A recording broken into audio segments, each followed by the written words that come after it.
Hi guys అందరికీ ఈరోజు నేను ఎర్రగడ్డతో ఒక రెసిపీ చెప్పబోతున్నా.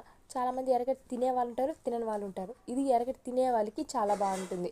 ఇంక ఎర్రగడ్డని చిన్న చిన్న పీసెస్గా కట్ చేసుకొని ఒక గిన్నెకి వేసుకున్నా.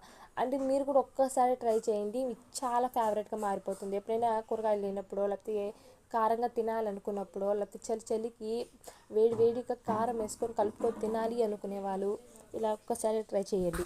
ఇంకా ఎర్రగడ్డలు ఒక గిన్నెకి వేసుకొని దాంతోనే కొంచెం కొత్తిమీర, ఉప్పు, పసుపు, కారము, ధనియాల పొడి, గరం మసాలా, దీంతో కొంచెం శనగకాయ పొడి వేసుకొని, శనగకాయ పప్పులు బాగా వేయించుకొని మిక్సీ కొడతారు, ఆ పొడిని దీంతో వేసుకొని, దానివల్ల అన్నంలో పప్పుగా తెలుస్తుంది.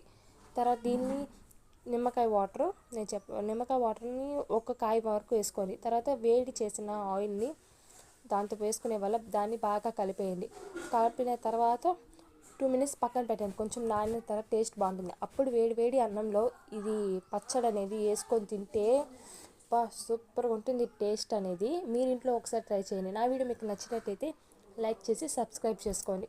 ఇంకొన్ని వీడియోస్ నేను కూడా అప్లోడ్ చేస్తాను, ఇలాంటివి కారంగా ఉండేవి, టేస్ట్గా ఉండేవి. దీన్ని నోట్లో పెట్టుకుంటే టేస్ట్ బాగుంది. ఫస్ట్ టైం నేను కూడా చేయడం.